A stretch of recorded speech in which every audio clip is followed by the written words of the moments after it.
India academy पर आपका स्वागत है। मैं वीरेंद्र। आज हम सीखेंगे प्रेजेंट इंडेफिनिट टेंस कैसे बनाया जाता है। इससे पहले हमने प्रोनाउंस के एक वीडियो हमने अपलोड किया है जिसमें बताया गया है कि फर्स्ट पर्सन में कौन से सब्जेक्ट आते हैं, सेकेंड पर्सन में कौन से और थर्ड पर्सन में कौन से आते हैं।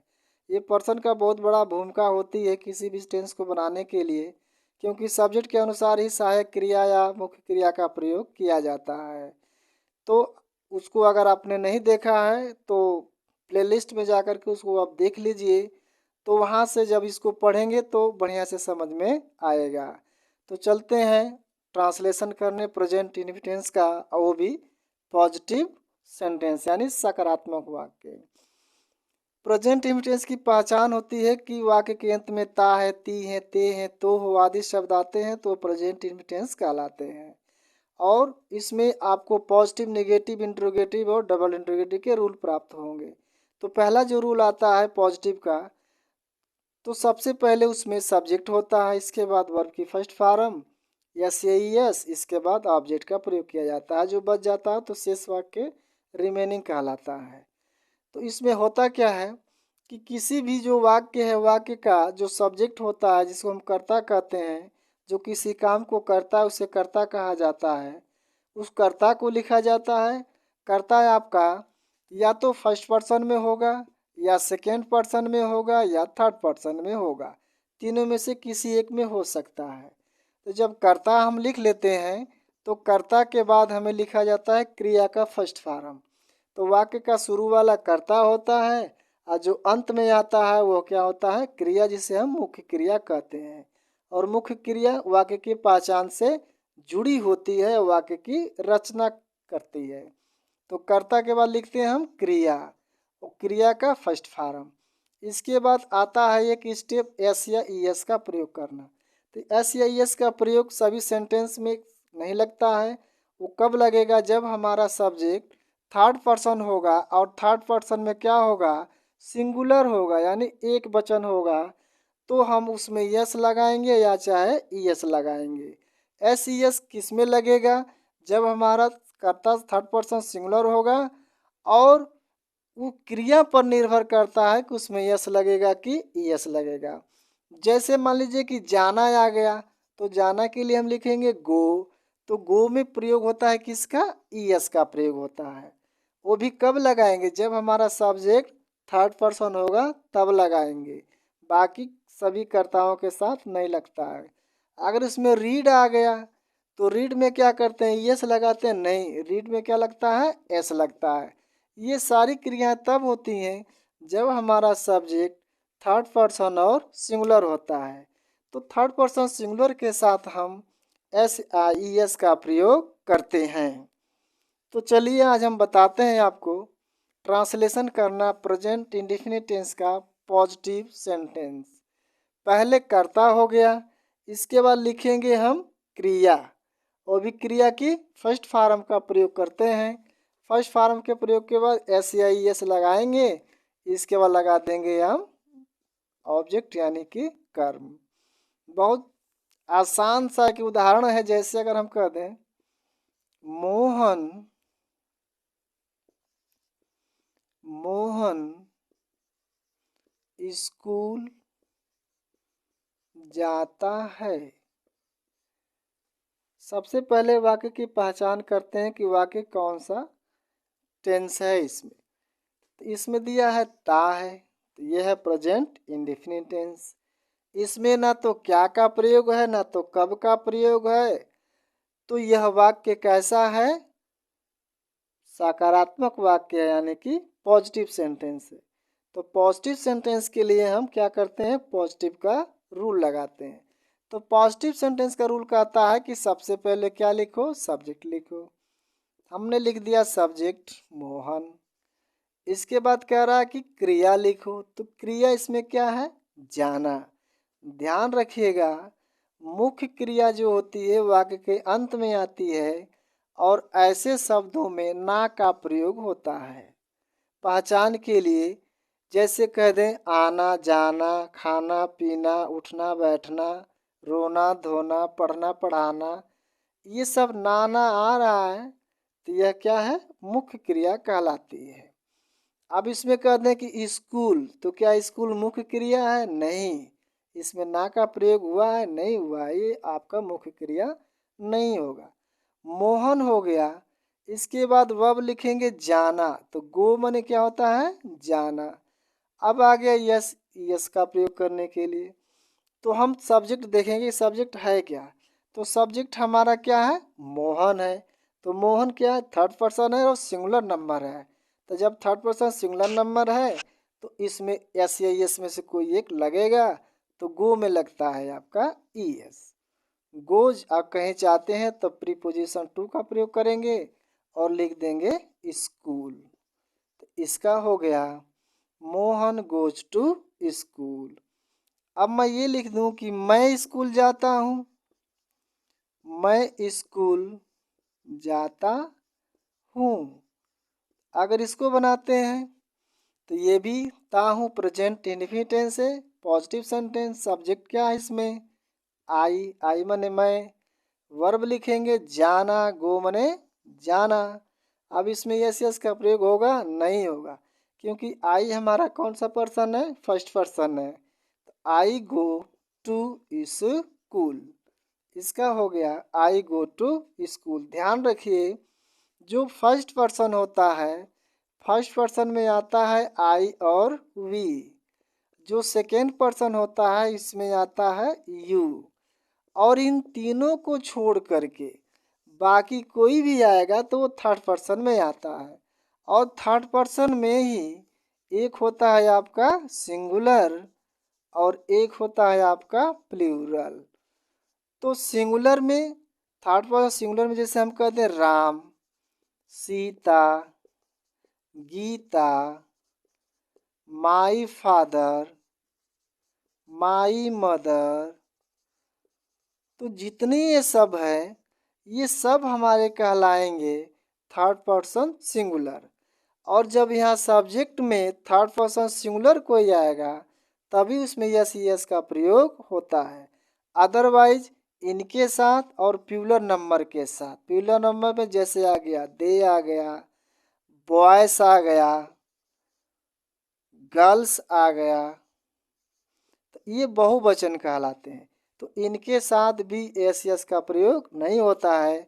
वो होगा किसके साथ, ये आएगा केवल थर्ड पर्सन सिंगुलर नंबर में से इसमें से कोई आएगा तब उसमें एस या एस का प्रयोग किया जाता है।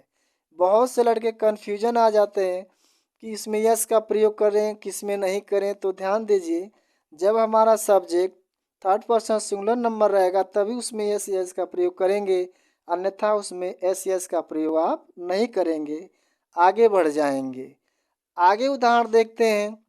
नेक्स्ट उदाहरण में जैसे और प्रेजेंट इंडेफिनिट टेंस का उदाहरण हम कहें तो उसके साथ भी आप प्रयोग कर सकते हैं। जैसे मैं आपका व्यवहार पसंद करता हूँ, मैं आपका व्यवहार पसंद करता हूँ। देखो ता हूँ प्रेजेंट इंडेफिनिट टेंस आ गया, इसमें ये पॉजिटिव सेंटेंस है। सब्जेक्ट लिखेंगे मैं क्या होगा आई। इसके बाद वर्ब क्या इसमें, पसंद करना, पसंद करना का क्या हो जाएगा लाइक। ऑब्जेक्ट क्या इसमें है, इसमें यस यस लगेगा, नहीं लगेगा क्योंकि ये हमारा फर्स्ट पर्सन है। आई लाइक आपका व्यवहार, योर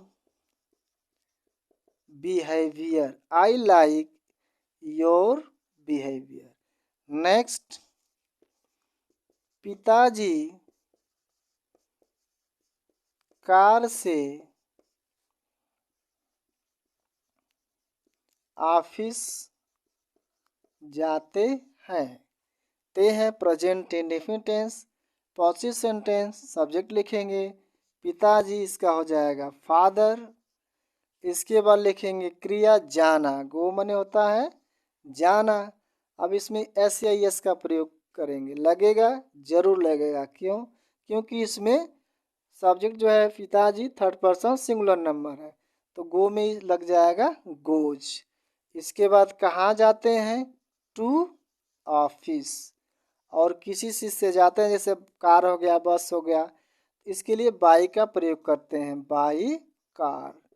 तो हो गया father goes to office by car. Next, वह मम्मी के साथ बाजार जाती है। प्रेजेंट इंडेफिनिट टेंस, वह सी जाती है, फीमेल हो गया तो सी हो गया, और जाना का हो जाएगा गो, इसमें लगा देंगे ईएस, क्योंकि ये जो है हमारा थर्ड पर्सन सिंगुलर नंबर है। गोज टू कहाँ जाती है, मार्केट, गोज टू मार्केट।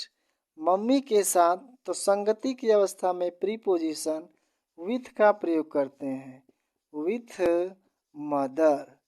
इसका सेंटेंस बन गया she goes to market with mother. तो ऐसे सेंटेंस बनाया जाता है प्रेजेंट इंडेफिनिट टेंस का जब वाक्य के अंत में आए ता है, ती है, ते हैं। अगर आप चाहते हैं इसको पेन से उतारना तो उतार सकते हैं, या तो स्क्रीनशॉट लेना चाहते हैं तो भी ले सकते हैं। आगे देखते हैं और सेंटेंस आ जाए, जैसे चपरासी घंटी बजाता है, चपरासी घंटी बजाता है। अब यहाँ पर देख लीजिए ये भी आ गया, ता है, ती है, प्रेजेंट इंडेफिनिट टेंस, और यह पॉजिटिव सेंटेंस है।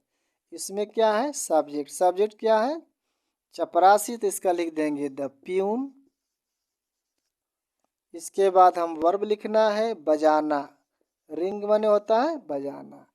अब इसमें यस यस का प्रयोग होगा, जी बिल्कुल होगा, क्योंकि यह क्या है, चपरासी हमारा थर्ड पर्सन सिंगुलर नंबर है, तो इसमें क्या लग जाएगा, रिंग में एस लग जाएगा, the peon rings the bell.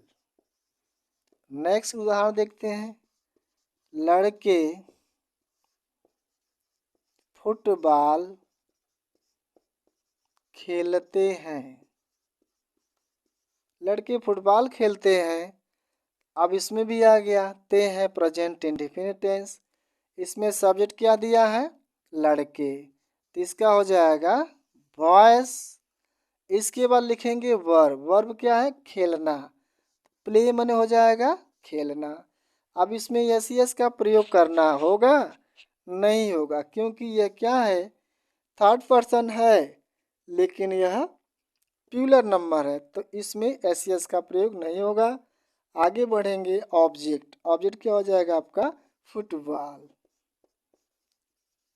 इसका हो गया बॉयज प्ले फुटबॉल, लड़के फुटबॉल खेलते हैं। और उदाहरण आप देख सकते हैं, लड़कियां 15 अगस्त पर गीत गाती हैं। अब यहाँ पर आप देख लीजिए, लड़कियां क्या है, थर्ड पर्सन है और प्यूलर नंबर है, इसको हो जाएगा गर्ल्स, वर्ब है इसमें गाती, इसका हो जाएगा सिंग, गर्ल्स सिंग। तो क्या इसमें यस यस का प्रयोग होगा, नहीं होगा, क्यों, क्योंकि यह प्यूलर नंबर है, सिंग ए सॉन्ग। और 15 अगस्त पर तो समय दिन तारीख के साथ प्रीपोजिशन ऑन का प्रयोग होता है, ऑन 15 अगस्त। ये हो गया girls sing a song on 15 August. बस आपको ये ध्यान देना है कि सब्जेक्ट लिखना है, इसके बाद तुरंत वर्ब की फर्स्ट फॉर्म लिखना है।